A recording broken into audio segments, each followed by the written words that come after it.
Salam, saudara-saudara. Kita bertemu kembali dalam program Satelit Saat Teduh 5 Menit bersama saya Pendeta Ferdinand Tambunan. Saudara-saudara, mari kita siapkan hati kita dalam doa untuk mendengar firman Tuhan. Kita berdoa. Segala puji syukur kami panjatkan kepadamu ya Tuhan, oleh karena kasih setiamu, kemurahanmu, kebaikanmu, dan hatimu yang begitu baik bagi kami. Kami bersyukur memiliki Allah yang hidup, Allah yang mengasihi kami, Allah yang menerima kami, Allah yang mengampuni kami. Terima kasih Tuhan untuk segala kemurahan hati-Mu. Dan pada saat ini kami mau membaca merenungkan firman-Mu, terangi hati kami agar firman Tuhan memenuhi kami. Terima kasih Tuhan, berbicaralah, kami siap mendengar. Dalam nama Tuhan Yesus Kristus kami berdoa. Haleluya. Amin. Saudara-saudara, hari ini judul satelit kita adalah Hati Bapa. Firman Tuhan dari kitab Injil Lukas pasal 15 ayat 18 sampai ayat yang ke-20. Bunyinya demikian. Aku akan bangkit dan pergi kepada Bapakku dan berkata kepadanya, Bapa, aku telah berdosa terhadap sorga dan terhadap Bapa. Aku tidak layak lagi disebutkan anak Bapa.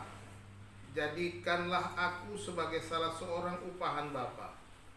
Maka bangkitlah ia dan pergi kepada bapanya.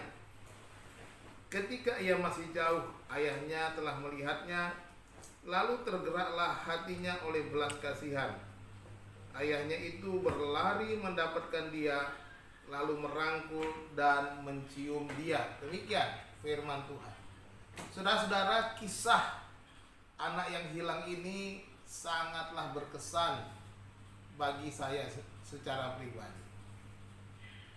Kita bukan saja belajar bagaimana pertobatan dari si bungsu atau anak yang hilang dalam kisah ini, tetapi kita juga belajar tentang hati Bapa yang luar biasa.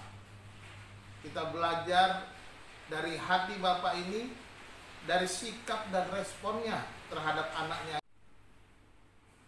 Dari ayat yang ke-20 ini kita belajar 3 hal tentang hati Bapa.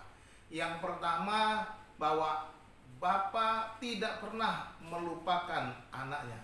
Dikatakan di dalam ayat 20 itu, ketika ia masih jauh, ayahnya telah melihatnya. Perhatikan di sana, menunjukkan bahwa sang Bapa itu tidak pernah melupakan anaknya sekalipun anaknya itu telah pergi, tapi dia menanti, menunggunya. Bapa yang sesungguhnya hatinya tidak pernah berubah terhadap anak-anaknya.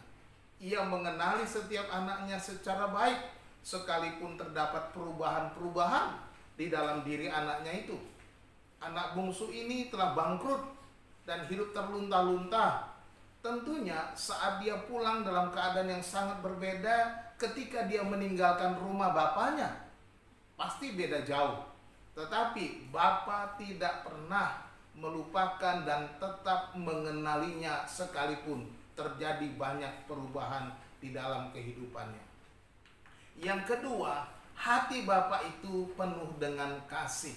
Dikatakan selanjutnya, lalu tergeraklah hatinya oleh belas kasihan. Jadi bukan hanya tidak melupakan anaknya, Bapa memiliki hati yang penuh kasih, penuh belas kasih. Melihat anaknya pulang dalam keadaan menderita, hati Bapa tergerak oleh belas kasihan. Kasih Bapa tidak pernah berubah terhadap anak-anaknya. Saudara-saudara, kasih yang besar dicurahkan sepenuhnya kepada anaknya dengan menyambutnya dengan kehangatan. Perhatikan bagaimana ia tergerak oleh belas kasihan. Dan yang ketiga, kita belajar hati Bapa itu menerima apa adanya. Firman Tuhan katakan ayahnya itu berlari mendapatkan dia, lalu merangkul dan mencium dia. Haleluya. Kita melihat bagaimana sikap Bapa itu menerima anaknya apa adanya. Alkitab mencatat sang ayah merangkul dan mencium anaknya yang baru saja pulang dalam keadaan compang-camping, kotor, dan lusuh. karena dia tinggal bersama babi-babi untuk makan, menjaga kandang babi. Hal ini menggambarkan bahwa hati Bapa menerima setiap anaknya apa adanya. Dia tidak menolak kita sekalipun kita kotor, bau, dan tidak ada arti sama sekali. Bapa melupakan kesalahan dari anaknya yang telah pergi membawa harta bagiannya dan menerima kembali saat anaknya datang di hadapannya. Inilah 3 hal yang kita dapat pelajari dari hati Bapa. Kisah ini adalah gambaran dari Bapa Sorgawi kita. Hati Bapa Sorgawi digambarkan oleh Yesus sebagai Bapa yang selalu mengenal setiap anak-anaknya, yang mengasihi anaknya tanpa syarat, dan yang menerima anaknya apapun keadaannya itu. Siapapun saudara, datanglah kepada Bapa Sorgawi dengan sepenuh hati dan dengan penuh penyerahan. Bapa Sorgawi tidak pernah menolak dan membuang orang yang datang kepadanya. Tuhan Yesus memberkati saudara. Salam.